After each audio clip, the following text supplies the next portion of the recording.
kita pakai 85 sampai 90 itu karena rentang suhu di situ yang kami riset bisa mengeluarkan karakter si kopi tadi, memaksimalkan hasil ekstraksi. Nah, lebih kurang seperti itulah. Salam kopi lokal.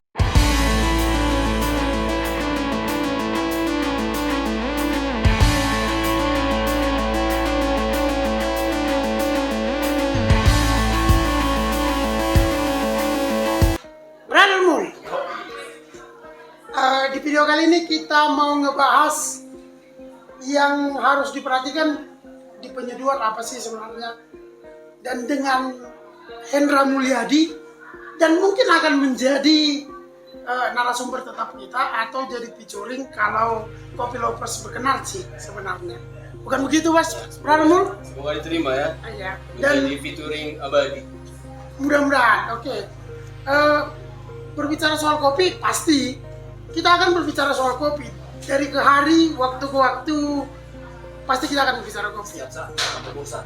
Ya, Pak. Mudah-mudahan Kopi Lovers kita nggak bosan, brother. Kita bosan. Yang harus diperhatikan di penyeduhan sebenarnya apa sih, brother? Ya, kita kan kemarin ngomongin kopi, keunikan kopi ya. Kalau yang udah pernah jangkau ya, hal-hal yang harus diperhatikan dalam penyeduhan kopi dan kopi kan, juga penyeduhan yang lain-lain kan, itu ada 4 tambah 1. Bentar dulu, brother. Ini serasa 4 sehat, 5 sempurna. Kenapa harus 4 tambah 1? Kenapa nggak 5 sekaligus? Ya makanya sama tadi 4 sehat 2 sempurna. Oke, lanjut, brother. Ada 5 hal yang harus diperhatikan dalam penyeduhan ya. Yang pertama itu bahan baku, yang kedua gramasi, yang ketiga rasio, terus yang keempat suhu, yang kelima metode. Dari kelima nih, brother. Brother menyebutkan gramasi. Apa sih gramasi ini? Gramasi itu Nanti gram-gramasi seperti apa sih? parkir mobil. Garasi tuh, brother. Itu garasi, brother. Gramasi itu lebih ke arah tingkat kehalusan atau kekasaran gigitan partikel kopi. Berarti berbicara kopi ya pasti halus kasar juga ya, brother ya? Ya, ini sangat berpengaruh dalam penyeduhan. Oke. Saya kira bukan cuma di pertunggangan kayu pakai halus kasar seperti kertas pasir gitu, brother. Kertas pasir ini aja. Oke, kembali lagi ke ini yang harus diperhatikan di penyeduhan. Ada bahan baku jelas pasti. Kalau bahan baku itu seperti ini, brother. Air masuk nggak di bahan baku? Atau hanya kopi aja? Karena kita klasifikasikan dia dalam 4 hal. Sebenarnya air juga termasuk dalam termasuk bahan, hanya dia ini lebih kepada binnya atau si kopinya tadi, bahan baku. Karena kalau nggak ada bahan baku, apa yang tersebut? Oh iya, brother. Nanti kita nyeduh cuma filter aja kira-kira seperti itu, Iya, brother. nyeduh gitu aja ya. Ini bin gue gini ya. Serasa di dunia alam goib Kopi Lovers. Oke, dari bahan baku sudah dijelaskan brother Mul bahwasanya ya ada kopi yang disajikan ya jelas pasti bahan bakunya kopi. Setelah gramasi sudah kita bahas. Yang ketiga Tadi rasio. Apa sih rasio? Rasio itu lebih ke perbandingan. Jadi perbandingan antara bukannya rasio gitu, brother. rasio ilahi. Itu rahasia, brother. Jangan terus. Lebih kepada perbandingan.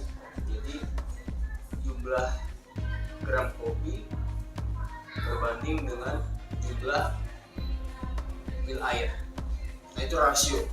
Kita pakai berapa gram kopi, terus perbandingannya dengan berapa mil air. Ini alat yang digunakan, brother, untuk mencari rasio nih. Nanti kita berbicara rasio, Kopi Lovers kita kan tidak tahu nih apa sih alat yang digunakan Mas tiba scale ya brother ya. Scale. Digital scale.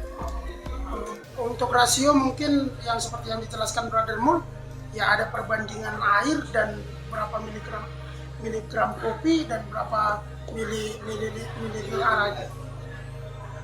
Yang keempat nih brother, suhu ataupun guru, bukan itu brother. Suhu. Bukan. Suhu itu lebih ke arah derajat Celciusnya. Kita lebih sering pakai derajat. Mungkin daripada ada kawan-kawan juga pakai Fahrenheit atau yang, tapi kalau aku pakai derajat Celsius. Nah itulah ada 4 hal tadi kan. Dari metode ya yang mempengaruhi. Dari segi suhu brother, brother itu memakai suhu berapa sih di standar untuk standarisasi yang aku gunakan 85 sampai 92 derajat. Berarti ini brother, di bawah apa sih polemiknya? Bukan polemik sih sebenarnya. Masalahnya apabila Isu-isu yang bertumbuh. bukan isu-isu brother. Apa sih masalahnya kalau kita pakai di bawah suhu 85 dari yang brother terakan nih? Atau di atas dari 92? Jadi dalam riset kita di penyeduhan dengan karakter bin yang ada di daerah. Karena penyeduhan ini sederhananya sebenarnya proses ekstraksi atau penyerapan partikel kopi dengan air kan. Nah, kita pakai 85 sampai 92 itu karena rentang suhu di situ yang kami riset bisa mengeluarkan karakter si kopi tadi, memaksimalkan hasil ekstraksi. Kalau dikurang seperti itulah. Berarti untuk coffee lovers ya ini kan menurut pendapatnya Brother Hendra Mulyadi, dia memakai suhu 85 sampai 92 dan berbeda. Ya, dan kita tidak ini nih, ada orang yang memakai di bawah dari 85, kita tidak harus menyarankan mengikut dengan Hendra Mulyadi. Tapi mereka sudah meriset nih bagaimana mengeluarkan rasa kopi dengan suhu 85 sampai 92. Kira-kira gitu ya brother ya? Iya, karena standarisasi yang diciptakan oleh setiap penyeduh berbeda. Dari kopi A dan dari kopi B itu pasti berbeda standarisasi yang diciptakan. Makanya kembali pada akhirnya adalah rasa adalah subjektif. Oke, untuk suhu mungkin sampai di situ dulu brother. Ada metode nih, metode seolah-olah saya pernah dengar itu metode katoda, anoda, sinoda, dinodai. Ada teman kita di sana betul. Untuk itu brother, metode atau metode sebenarnya metode ya sama-sama lagi. Bisa dijelaskan sedikit metode atau metode? Dalam metode penyeduhan itu yang aku jangkau ada 5 ya, 5 metode. Yang pertama itu ada yang kurang pas bahasa Inggris atau metodenya bisa kasih saran lah di sana di bawah di komen. Yang pertama itu merendam pakai fiksi imersi, masih perendaman. Terus yang kedua boiling proses pembakaran. Yang ketiga pressing, terus yang keempat drip atau lebih kepada tetes atau filter penyaringan. Yang kelima itu pemanasan dulu heating, Bukan pemanasan global gitu brother. hampir